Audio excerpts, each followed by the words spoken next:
So what I'm hearing from you is for the second area of the losses within the FBA warehouse, either by Amazon transferring between DCs or same location, they've got 5 reports where they have to track anything that's received, anything that's you mentioned discrepancy, and then resolution, and then paid. And you said Payment 5 support.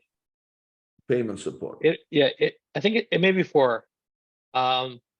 Inventory report, reconciliation report, payment report, and there's one more that I'm forgetting. It's just a lot in my head. I think it's 4 reports. That last step is key, because what most people don't realize is that, unfortunately, just because Amazon shows they reconciled X, or even just because you opened a case that says they reconciled X, does that mean they paid it? Right? So you file to the IRS and they say you get a credit. Did you get it? Or, Yes. and even deeper, this is what we're working on. They said they sent the payment. Did it hit your bank? So if you really need the money, you'll probably check. But if you're a more well-off person and they said they send you 100K, are you actually going to check that you got it and that it cleared Chase? Well, a lot of people don't. They assume. So they're not maliciously not paying you, but imagine their systems and the billions that flow every day. Could be say, hey, Nick, here's a $10,000 reimbursement because of some rule or system or process in Singapore.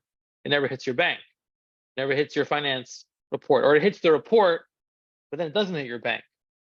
Again, it's not so common, but even if it happens once, you think you have the money, you don't. All of a sudden, you're like, where did all the cash go? I've seen that in some cases in the millions. I mean, it's rare, but it's something you need to check, just like you check if someone paid your rent or whatever it may be. Yeah. Well, I mean, this is actually a good point. So there is a clear case of a loss, and they say yes, it was lost, and it's approved for payment, but actually, is it paid? That's a whole different stage. I know as an online seller, this has nothing to do with Amazon. This is going way back. And when people requested refunds would get approved, and customer would be happy, but they never actually issued the refund.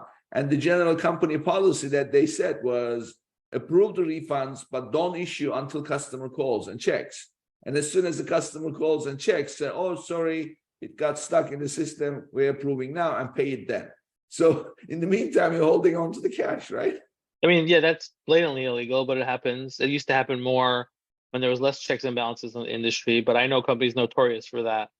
Not only that, they would send almost damaged goods to begin with. So the whole thing was a scam. And no one really knew the wiser. Oh, okay, you credited me. But they never did. That's how they made money, unfortunately. So you have those characters. Yeah.